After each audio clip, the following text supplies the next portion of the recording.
Hello everyone, hope everyone had a great week. This week's Torah portion is the Torah portion of Behar. The Torah portion starts off and says that God spoke to Moshe, Behar Sinai Lemor, at Mount Sinai saying. And the Torah continues and gives all the laws about the laws of Shemitah, the sabbatical year, where the Torah tells us that for 6 years the farmer should harvest, should plant, should work his fields as normal. And then the 7th year, it should be Shabbat LaHashem. It should be like Shabbos, that the same way that on Shabbos we rest, we don't do any work, so too every 7 years the farmer is required, the farmer is obligated to leave his field fallow, not to do any harvesting, planting, or any work in his field. It should be a Shabbat LaHashem. And the commentaries ask, why was it necessary to teach us that God gave Moshe these laws of Shemitah, Behar Sinai at Mount Sinai? As Rashi quotes, Ma inyan Shemitah etzel Har Sinai. What does Shemitah have to do with Har Sinai? Weren't all of the laws given at Mount Sinai? Why was it necessary for God in his infinite wisdom to teach us in the Torah that he gave the laws of Shemitah at Har Sinai, at Mount Sinai? Didn't we know this already? Aren't we aware that every law of the Torah was given at Mount Sinai? Why did the Torah need to specify specifically by Shemitah that God gave these laws at Mount Sinai? And the commentators offer a number of different answers to this question. But I'd like to suggest one idea as perhaps why Shemitah, why this particular mitzvah was chosen to teach us that God gave this commandment specifically at Mount Sinai.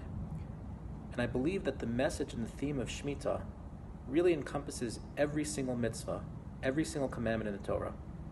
And everything that was told at Har Sinai, Mount Sinai, really is learned from this concept of Shemitah. You see, the farmer for 6 years, he's working, he's planting, he's sweating, he's bleeding, he's crying, toiling over his field. And he might think, look what I was able to accomplish. Look at these great accomplishments through my brilliance, through my great actions. Look at the fruits of my labor. Comes God to remind him that no, it was not through his labor that he was able to accomplish and plant and reap the fruits. It was only through God's blessings. And really that's the theme, that's the message of the entire Torah. That we go through life sometimes thinking, look what I was able to do. Look what my brilliance was able to accomplish. And God reminds us that it's really only through his blessings. It's only through his intervention. It's only through his interaction with the world, his interaction with our lives, his blessings, that allows us to reap the fruits of our labor. And therefore the laws of Shemitah really is a theme. The theme of Shemitah really is a theme that should encompass all of our lives. That we get so busy with our work, with our jobs, with our practice, and we sometimes think, look what I was able to accomplish, look what I was able to do. And the Torah reminds us by Shemitah to teach us that really is only through the blessings of Hashem, it's only through his kindness, his infinite kindness, that allows us to prosper, that allows us to succeed in life.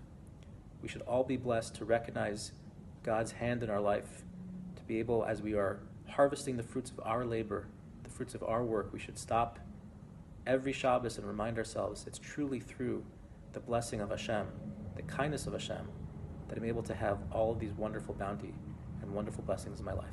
Shabbat Shalom.